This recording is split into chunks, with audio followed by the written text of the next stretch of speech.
I invite love and light, protection and perfection. Well, thank you for joining me. Today is Sunday, September 7th, 2025. And when we are in the middle of a full moon, lunar blood moon eclipse. So when the earth blocks the sun's light and casts a shadow upon the full moon, it creates this reddish color, and we get to witness what is called a total lunar blood moon eclipse. And so today, this full moon is also known as the corn moon in the indigenous calendars and is in the sign of Pisces, the 12th and final house of the zodiac.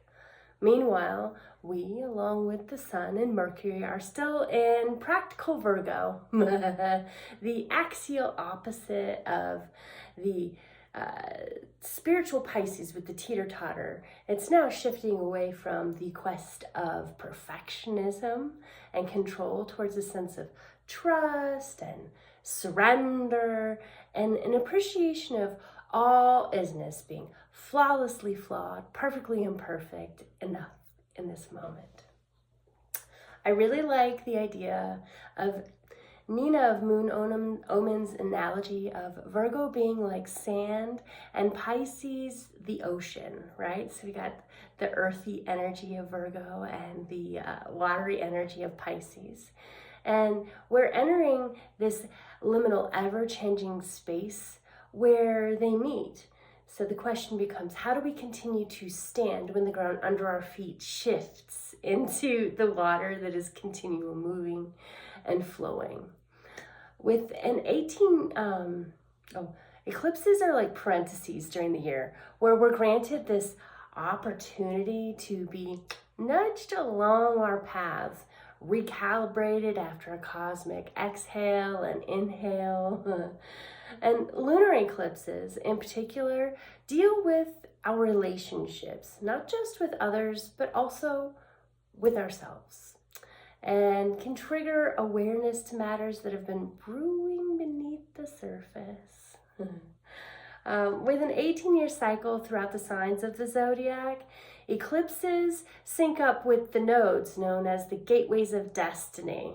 And this eclipse happens to be occurring in the North Node, or the ravenous dragon's head, so overcome by desire that it disconnected from its body. And so there's this sense of hunger, of restlessness, of ambition, rearing its head. And some also equate this to symbolizing our highest potential or what we are growing towards. I like to imagine a compass needle orienting us towards our true north. What if it were possible to align with our highest and best timelines during this portal? I mean, poetically speaking, we find ourselves at a threshold of sorts, collectively and personally, having lived through the past however many years, to find ourselves all hurtling through space on a blue marble in spirals and spirals through the cosmos. And now we're at the end of the wheel where we might titrate the lessons of each house of the zodiac. Timing wise, the last two times the moon danced this Virgo Pisces eclipse set was in 2008 and before 1998. So think back to whatever themes you were dealing with to get a sense for what might be coming up for you now personally. So this is the third set of a series of eclipses along the Virgo Pisces axis from September last year through February of 2027. That is nudging us to look a little more closely at our needs, our wants, and what's lacking. Namely, how we might shore up our personal boundaries so that we may recalibrate the flow from our open hearts. They're out of balance we might be experiencing themes of victimhood, martyrdom, putting oneself dead last, or not at all. There's a lesson of holding both the ability to release and the willingness to rebuild. So let's let the tide wash away all the flotsam and jetsam, both the wreckage and the old cargo that no longer serves. It's time to release old roles, stories, and illusions. Whatever washes away was never meant to stay. So, astrologically speaking, we've got Mercury conjunct with the Sun in Virgo. We may experience some illuminating of a matter, an epiphany, or a clearing of the air. Something that's been an idea can suddenly just come to life. Because the words we speak whirl words into being, just be mindful of what is spoken out loud and self-speak most especially, since the power of our words is extra amplified. Venus is now in Leo with an undertow of validation seeking. So try to avoid the temptation to show up. Try to avoid the temptation of showing off and just simply intend to show up. So showing up instead of showing off. Mars is in Libra, encouraging the fight for fairness, equality, and social justice. And bubbles just might burst. Jupiter is in Cancer, expanding our understandings of home and family, and relationships are in a position to flourish. Perhaps we may experience a shift in how we define value. Now, the fact that Saturn, the Lord of Time, is retrograde in Pisces for the next few months also means that we're clearing house in that last sign of the zodiac. Resolving karma and giving ourselves an opportunity to take responsibility for the things we've avoided. Or, I guess we could just let them pile up for the next return 30 years from now. Uranus is retrograde in Gemini, prompting some inner change as a response to these external changes, or even in anticipation of some future shifts. All in the pursuit of this greater personal freedom. And there's a trine to Pluto, who is retrograde in Aquarius and recently went out of bounds. So think power to the people with the side of disruptive technologies like the rise of artificial intelligence, or dare I mention digital currencies. Neptune is retrograde in Aries, conjunct with Saturn, who is in the early degrees of Pisces. Together, they're stirring up actions that ripple beyond rules and boundaries. And this watery planet in a backwards motion is contributing to an increase in some confusion, with risks of us falling for propaganda or falling ill to poisoning, or even a spate with epidemics of some sort. So Pluto is retrograde in Aquarius in this magic triangle formation, giving positive aspects to Neptune and Uranus. So really we're looking at this idea of power to the people, where these ideal forms of transformation are becoming more likely. Listen, eclipses can be energetically draining for some, or jolty for others. No matter how you might be experiencing it, offer yourself some ease and grace. Honor your limits, and if you feel called to lay low to recharge, you don't owe anyone an apology for engaging in sacred rest. Remember, we call ourselves human beings, not human doings, for a reason. You are valuable because you exist. Period. No justification, no productivity metric. Just because you are alive right here, right now, in this body, on this earth, in this life. You're designed for greatness with a purpose, and everything that has ever happened to you has made you who you are at this moment in time. May you allow the truth that you are already worthy, already valuable, and surrounded by the abundant resources that you need to thrive permeate your core. Just let that sink in. And that being said, let's get our intention setting on, right? So just get settled in your seat. Take some breaths in to breathe out.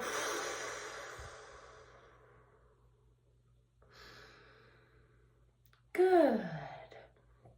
And since this is the corn moon, we are going to imagine ourselves standing tall like a corn stalk, and we are going to ground ourselves, throwing those roots into the earth below.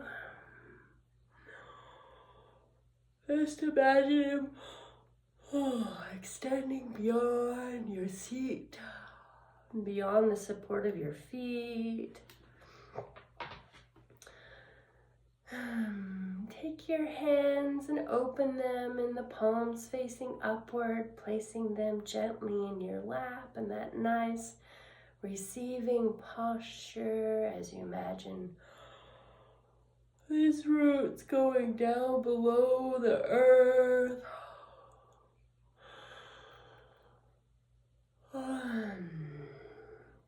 Past the gravel and the clay and the granite. Beyond bedrock even. And allow those microtubules of roots to reach the underwater aquifer. Corn are thirsty plants, and they grow and squeak while you sleep. I don't know. Just imagine standing next to a field of these squeaking, stretching corn stalks, all the humidity, maybe all the crickets making their lovely symphony. And as we stand here gently swaying in the breeze of our minds like our own, a sturdy corn stalk. Imagine having reached that underground aquifer, and that water is now traveling up, just kind of flushing, dissolving, helping to purify and cleanse.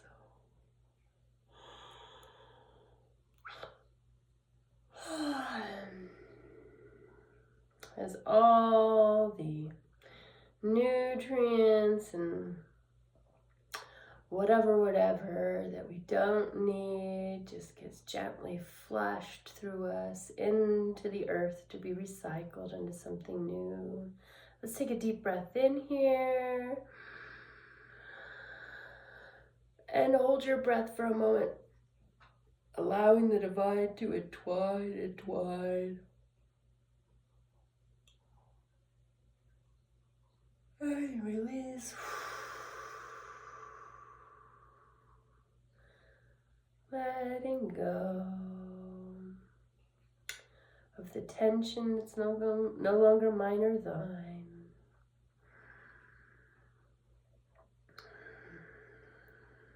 And with another deep breath in, let's imagine that we get a nice little wave of clear, crystalline water rolling through our whole body, up and out.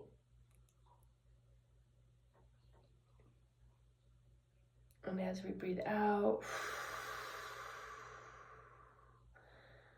imagine yourself as a glass of water, and all of the debris is just being flushed out the sides of this body of water, this glass of water we've become. Letting all that debris just leave.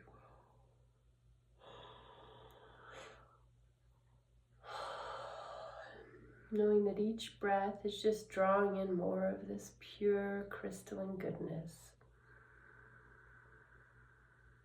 Rich with all of the minerals we need in order to thrive.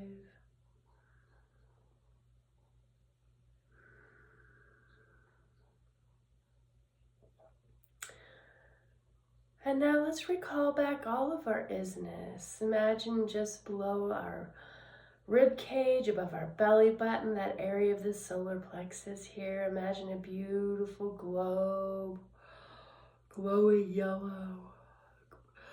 And let's invite all of our past energies, the should'ves, the could'ves, the would'ves, even the wish I didn't. All timelines, all frequencies, all dimensions. Just see this energy come streaming back, allowing your orb to glow ever brighter.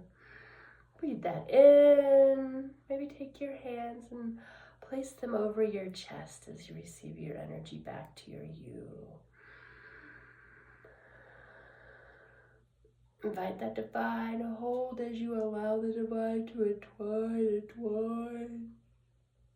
Maybe sip in another breath. And release. It's no longer mine or thine. And now let's call back all of our present energies, all of our have-tos, our need-tos, our gotta-dos. Because there's nowhere else we need to go, nothing else we need to do, nowhere else we need to go, no one else we need to be. Just right here, right now. Let's marinate in all of our good IZness. In the spirit of all that is good, beautiful, wise, and true. Recalling back all of that energy to the powerful fulcrum of the now, where we may manifest the best of all possible timelines. And now breathe in again for the third, for all of the future energy, the perhapses, the maybes, the somedays, the would like tos. Breathe that in. And hold.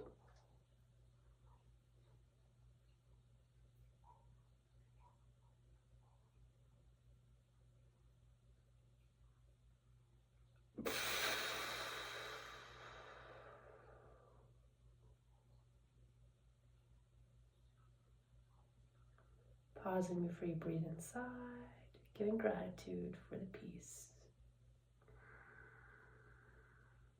inside. Good. And from this coconutty place where we are now fully recalled and recharged, cleansed and flushed, let's imagine that we have found a still pond of water that is gently reflecting back the beautiful full moon that is glowing a reddish orange on this eclipse night. And as we gaze at the reflection of this eclipse, ask to be shown, what ways do you put yourself last?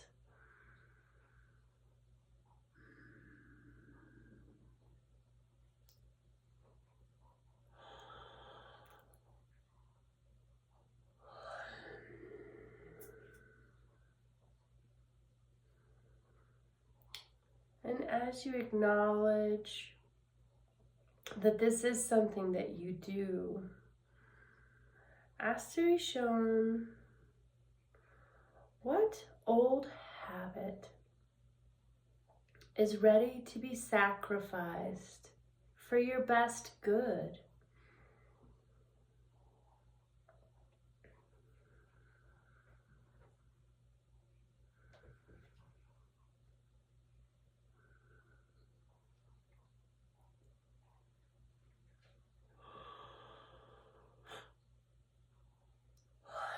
And as you gain clarity on what vision is being offered to you in the spirit of the highest and best good, reflect on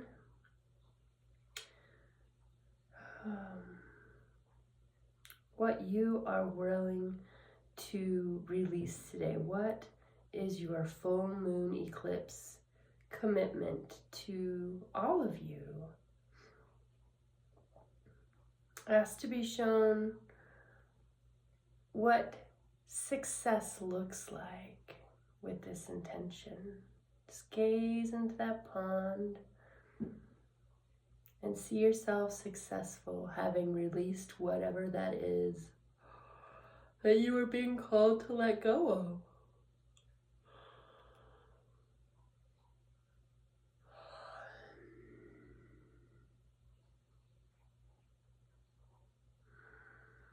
Hopefully that gets you excited. Gives you something to lean into, right? And as you see yourself successful with this intention, offer up a token of appreciation and gratitude for having shared this information and for having been given an opportunity to offer a release, a true release that's in alignment with your highest and best good.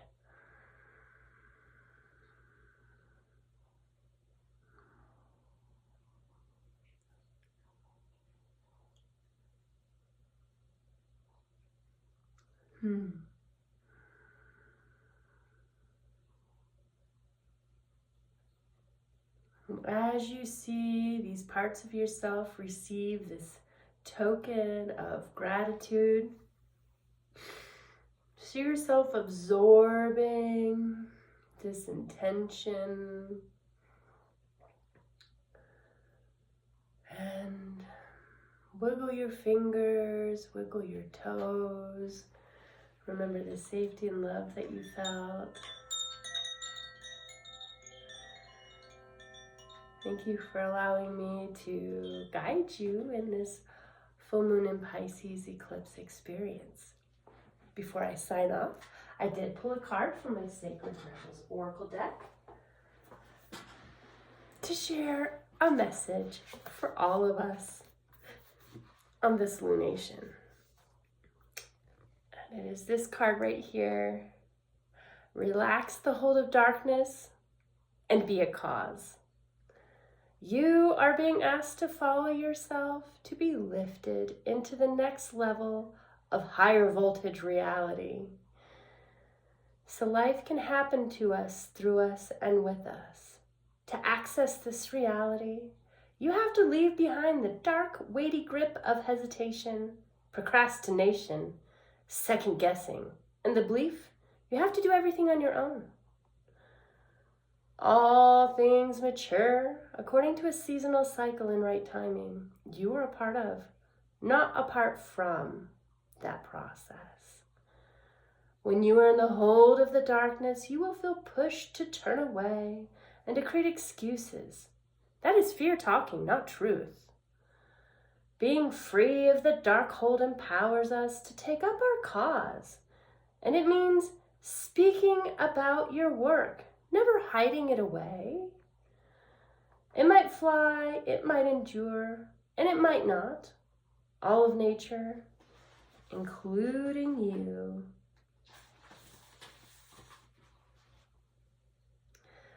And your passions and dreams will be what is needed, when it is needed, and how it is needed, according to wisdom.